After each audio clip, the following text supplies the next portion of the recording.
বিসমিল্লাহির রহমানির রহিম। প্রিয় দেশবাসী, শিশু, কিশোর কিশোরী, তরুণ তরুণী, ছাত্রছাত্রী, নারী পুরুষ, নবীন প্রবীণ সবাইকে আমার সালাম জানাচ্ছি। আসসালামু আলাইকুম। গত বছর আগস্ট মাসে জুলাই গণ অভ্যুত্থানের শক্তি বলে আমরা অন্তর্বর্তী সরকার গঠন করেছিলাম। এরপর আমরা এখন আমাদের মেয়াদে একটি অত্যন্ত গুরুত্বপূর্ণ সন্ধিক্ষণে উপনীত হয়েছি। আমাদের সরকারের উপর ন্যস্ত দায়িত্ব ছিল মূলত তিনটি: হত্যাকাণ্ডের বিচার করা, একটি জবাবদিহিমূলক ও কার্যকর গণতান্ত্রিক ব্যবস্থায় উত্তরণের জন্য প্রয়োজনীয় সংস্কারের আয়োজন করা এবং সুষ্ঠু নির্বাচনের মাধ্যমে নির্বাচিত সরকারের কাছে ক্ষমতা হস্তান্তর করা। আমরা জুলাই গণ অভ্যুত্থানকালে তৎকালীন ফ্যাসিস্ট সরকারের নির্দেশে সংগঠিত হত্যাকাণ্ডের বিচার কাজ এগিয়ে নিয়ে যাচ্ছি। এই বিচারের উদ্দেশ্যে গঠিত আন্তর্জাতিক অপরাধ ট্রাইব্যুনাল তাদের প্রথম রায় শীঘ্রই দিতে যাচ্ছে। ট্রাইব্যুনালে আরও কয়েকটি মামলার বিচার চূড়ান্ত পর্যায়ে রয়েছে। সাধারণ ফৌজদারি আদালতগুলোতেও জুলাই হত্যাকাণ্ড সম্পর্কিত কিছু বিচার কাজ শুরু হয়েছে। আমরা একই সাথে দেশের ইতিহাসে প্রথমবারের মতো গুমের মতো নৃশংস অপরাধের বিচার কাজ শুরু করেছি। আমি আনন্দের সঙ্গে আপনাদের জানাতে চাই যে সংস্কারের ক্ষেত্রেও আমরা ব্যাপক অগ্রগতি অর্জন করেছি। অন্তর্বর্তী সরকার নিজ উদ্যোগে বা বিভিন্ন সংস্কার কমিশনের প্রস্তাবের ভিত্তিতে অনেক গুরুত্বপূর্ণ সংস্কারের কাজ সম্পন্ন করেছে। কিছু প্রস্তাবিত সংস্কারের কাজ এখনও চলমান আছে। অধ্যাদেশের মাধ্যমে বা বিদ্যমান আইন সংশোধন করে বিচার বিভাগের স্বাধীনতা, বিচার ব্যবস্থাপনা, আর্থিক খাতে স্বচ্ছতা, প্রাতিষ্ঠানিক সক্ষমতা বৃদ্ধি, ডিজিটালাইজেশন সম্প্রসারণ ও দুর্নীতি প্রতিরোধে বিভিন্ন সংস্কার সম্পন্ন করা হয়েছে। ভবিষ্যতে সুশাসনের জন্য এসব সংস্কার বড় ভূমিকা রাখবে বলে আমরা মনে করি। আশা করি আগামী নির্বাচিত সরকার সংসদে আলাপ আলোচনার মাধ্যমে এইসব সংস্কার গ্রহণ করবে। আমাদের আরেকটি গুরুদায়িত্ব হচ্ছে সুষ্ঠু নির্বাচন অনুষ্ঠান। আমি ঘোষণা করেছি যে আগামী ফেব্রুয়ারির প্রথমার্ধে জাতীয় সংসদ নির্বাচন অনুষ্ঠিত হতে যাচ্ছে। এই নির্বাচন উৎসবমুখর, অংশগ্রহণমূলক ও সুষ্ঠুভাবে অনুষ্ঠানের জন্য আমরা সব প্রস্তুতি গ্রহণ করছি। আমাদের উপর অর্পিত দায়িত্ব আমরা সঠিকভাবে পালন করার জন্য সর্বাত্মক চেষ্টা করে যাচ্ছি। প্রিয় দেশবাসী, রাষ্ট্রকাঠামো সংস্কারের প্রস্তাব তৈরির লক্ষ্যে জাতীয় ঐকমত্য কমিশন নিরলসভাবে গত প্রায় 9 মাস ধরে কাজ করেছে। এই সময় কমিশন জুলাই গণ অভ্যুত্থানে অংশগ্রহণকারী রাজনৈতিক দলের প্রতিনিধিদের সঙ্গে দীর্ঘ আলাপ আলোচনা করেছে। অত্যন্ত সৌহার্দ্যপূর্ণ পরিবেশে ধৈর্য সহকারে রাজনৈতিক দলগুলো কমিশন কর্তৃক উত্থাপিত বিভিন্ন সংস্কার প্রস্তাব নিয়ে যুক্তিতর্ক উপস্থাপন করেছেন। মতের পার্থক্য থাকলেও তা কমিয়ে আনার চেষ্টা করেছেন। অনেক বিষয়ে ঐকমত্যে আসতে পেরেছেন। দেশবাসী সরাসরি সম্প্রচারের মাধ্যমে এই পুরো কার্যক্রম দেখতে পেরেছেন। এটি বাংলাদেশের রাজনীতির ক্ষেত্রে তো বটেই, পৃথিবীর অনেক দেশের জন্য এক অভূতপূর্ব ঘটনা। এটি ভবিষ্যৎ রাজনীতির জন্য আশাব্যঞ্জক। আমি ঐকমত্য কমিশনের সদস্যদের এবং রাজনৈতিক দলগুলোর নেতৃবৃন্দকে গণতান্ত্রিক চর্চার এই অসাধারণ আয়োজনকে সফল করার জন্য আবারও আন্তরিক ধন্যবাদ জানাচ্ছি। ঐকমত্য কমিশনের প্রণীত জুলাই সনদে সংবিধান বিষয়ক 30টি গুরুত্বপূর্ণ সংস্কার প্রস্তাবে রাজনৈতিক দলগুলোর মধ্যে ঐকমত্য তৈরি হয়েছে। এটি একটি ঐতিহাসিক অর্জন। কিছু প্রস্তাবে সামান্য ভিন্নমত আছে, বাকি অল্প কিছু প্রস্তাবে আপাতদৃষ্টে মনে হয় অনেক দূরত্ব আছে, যা গণতান্ত্রিক প্রক্রিয়ায় অস্বাভাবিক কিছু না। তবে খতিয়ে দেখলে দেখা যায় যে এসব প্রস্তাবগুলোর ক্ষেত্রেও আসলে মতভিন্নতা খুব গভীর নয়। কেউ সংস্কারটা সংবিধানে করতে চেয়েছেন, কেউ আইনের মাধ্যমে করতে চেয়েছেন, কিন্তু সংস্কারের প্রয়োজনীয়তা, নীতি ও লক্ষ্য নিয়ে কারো মধ্যে মতভেদ নেই। কাজেই রাজনৈতিক দলগুলোর প্রকাশ্য বক্তব্য যতখানি পরস্পর বিরোধী অবস্থানে আছে বলে মনে হয়, জুলাই সনদ সঠিকভাবে বিশ্লেষণ করলে ততখানি মত পার্থক্য দেখা যায় না। এটি আমাদের অনন্য অর্জন।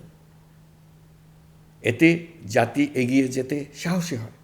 এসব বিবেচনায় রেখে এবং রাজনৈতিক দলগুলো কর্তৃক স্বাক্ষরিত জুলাই সনদকে মূল দলিল হিসেবে ধরে নিয়ে অন্তর্বর্তী সরকার আজকের উপদেষ্টা মণ্ডলীর সভায় জুলাই জাতীয় সনদ সংবিধান সংস্কার বাস্তবায়ন আদেশ 2025 অনুমোদন করেছে। এটা বিরাট খবর। প্রয়োজনীয় স্বাক্ষর শেষে এটি ইতিমধ্যে গেজেট নোটিফিকেশন করার পর্যায়ে পৌঁছে গেছে। জুলাই সনদ বাস্তবায়নের লক্ষ্যে এই আদেশে আমরা গুরুত্বপূর্ণ কিছু বিধান গ্রহণ করেছি। এর মধ্যে রয়েছে সনদের সংবিধান বিষয়ক সংস্কার প্রস্তাবনার উপর গণভোট অনুষ্ঠান এবং পরবর্তী সময়ে সংবিধান সংস্কার পরিষদ গঠনের সিদ্ধান্ত। আমরা সকল বিষয় বিবেচনা করে সিদ্ধান্ত নিয়েছি যে আগামী জাতীয় সংসদ নির্বাচনের দিনেই গণভোটের আয়োজন করা হবে। অর্থাৎ জাতীয় নির্বাচনের মতো গণভোটও ফেব্রুয়ারির প্রথমার্ধে একই দিনে অনুষ্ঠিত হবে। এতে সংস্কারের লক্ষ্য কোনোভাবে বাধাগ্রস্ত হবে না। নির্বাচন আরও উৎসবমুখর ও সাশ্রয়ী হবে। গণভোট অনুষ্ঠানের লক্ষ্যে উপযুক্ত সময়ে প্রয়োজনীয় আইন প্রণয়ন করা হবে। জুলাই সনদের আলোকে আমরা গণভোটের ব্যালটে উপস্থাপনীয় প্রশ্নও নির্ধারণ করেছি। আমি প্রশ্নটি এখন আপনাদের সামনে পাঠ করে শোনাচ্ছি। প্রশ্নটি হবে এরকম: আপনি কি জুলাই জাতীয় সনদ সংবিধান সংস্কার বাস্তবায়ন আদেশ 2025 এবং জুলাই জাতীয় সনদের লিপিবদ্ধ সংবিধান সংস্কার সম্পর্কিত নিম্নলিখিত প্রস্তাবগুলোর প্রতি আপনার সম্মতি জ্ঞাপন করছেন? ক, নির্বাচনকালীন সময়ে তত্ত্বাবধায়ক সরকার, নির্বাচন কমিশন এবং অন্যান্য সাংবিধানিক প্রতিষ্ঠান জুলাই সনদে বর্ণিত প্রক্রিয়ার আলোকে গঠন করা হবে। খ, আগামী সংসদ হবে 2 কক্ষ বিশিষ্ট। জাতীয় সংসদ নির্বাচনে দলগুলোর প্রাপ্ত ভোটের অনুপাতে 100 জন সদস্য বিশিষ্ট একটি উচ্চকক্ষ গঠিত হবে এবং সংবিধান সংশোধন করতে হলে উচ্চকক্ষের সংখ্যাগরিষ্ঠ সদস্যের অনুমোদন দরকার হবে। গ, সংসদে নারীর প্রতিনিধি বৃদ্ধি, বিরোধী দল থেকে ডেপুটি স্পিকার ও সংসদীয় কমিটির সভাপতি নির্বাচন, প্রধানমন্ত্রীর মেয়াদ সীমিতকরণ, রাষ্ট্রপতির ক্ষমতা বৃদ্ধি, মৌলিক অধিকার সম্প্রসারণ, বিচার বিভাগের স্বাধীনতা ও স্থানীয় সরকার সহ বিভিন্ন বিষয়ে যে 30টি প্রস্তাবে জুলাই জাতীয় সনদে রাজনৈতিক দলগুলোর ঐকমত্য হয়েছে, সেগুলো বাস্তবায়নে আগামী নির্বাচনে বিজয়ী দলগুলো বাধ্য থাকবে। ঘ, জুলাই সনদে বর্ণিত অন্যান্য সংস্কার রাজনৈতিক দলগুলোর প্রতিশ্রুতি অনুসারে বাস্তবায়ন করা হবে। গণভোটের দিন এই 4টি বিষয়ের উপর একটি মাত্র প্রশ্নে আপনি হ্যাঁ বা না ভোট দিয়ে আপনার মতামত জানাবেন। গণভোটের সংখ্যাগরিষ্ঠ ভোট হ্যাঁ সূচক হলে আগামী সংসদ নির্বাচনে নির্বাচিত প্রতিনিধি নিয়ে একটি সংবিধান সংস্কার পরিষদ গঠিত হবে। এই প্রতিনিধিগণ একই সাথে জাতীয় সংসদের সদস্য হিসেবে দায়িত্ব পালন করবেন। পরিষদ তার প্রথম অধিবেশন শুরুর তারিখ হতে 180 কার্যদিবসের মধ্যে সংবিধান সংস্কার করবে। সংবিধান সংস্কার সম্পন্ন হওয়ার পর 30 কার্যদিবসের মধ্যে সংসদ নির্বাচনে প্রাপ্ত ভোটের সংখ্যানুপাতে উচ্চকক্ষ গঠন করা হবে। এর মেয়াদ হবে নিম্নকক্ষের শেষ কার্যদিবস পর্যন্ত। জুলাই সনদ বাস্তবায়নের অঙ্গীকারনামা অনুসারে সংবিধানে জুলাই জাতীয় সনদ অন্তর্ভুক্ত করার ব্যবস্থা গ্রহণ করা হবে।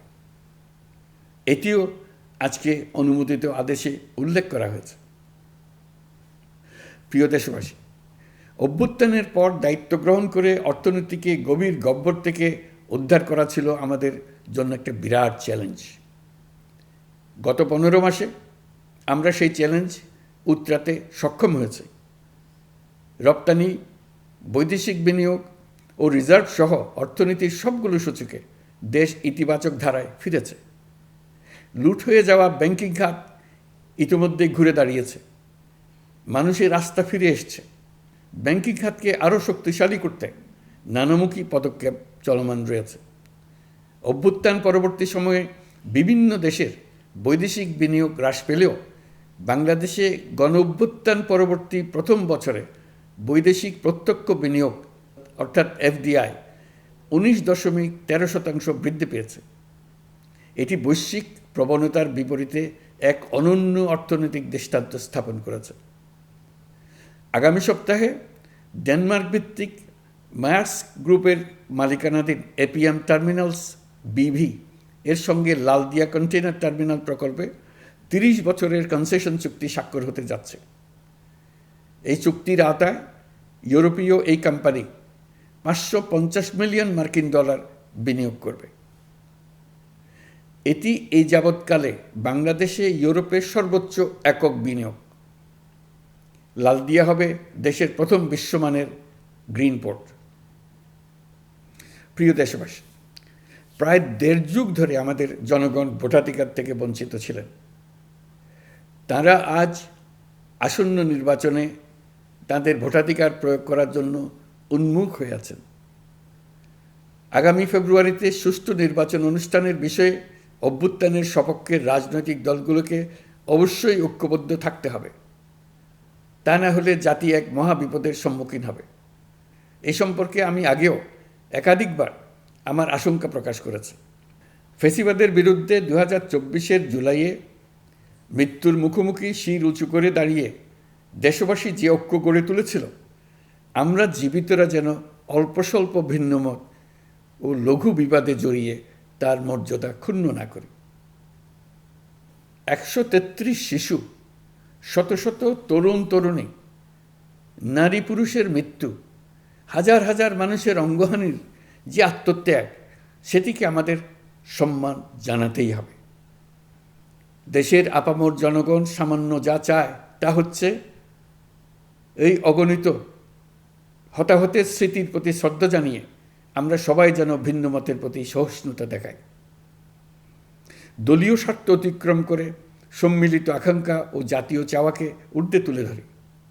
তাই আমি আশা করি আমাদের এই সিদ্ধান্ত জাতির বৃহত্তর স্বার্থে রাজনৈতিক দলগুলো মেনে নেবে। একটি উৎসবমুখর জাতীয় নির্বাচনের দিকে জাতি এগিয়ে যাবে। এর মাধ্যমে আমরা নতুন বাংলাদেশে প্রবেশ করব। আমরা নতুন বাংলাদেশ গড়ার দ্বার প্রান্তে এসে পৌঁছলাম। মহান আল্লাহ আমাদের সহায় হন। আমাদের আশা মহান আল্লাহ পূরণ করুন। আল্লাহ হাফেজ। সবাইকে ধন্যবাদ।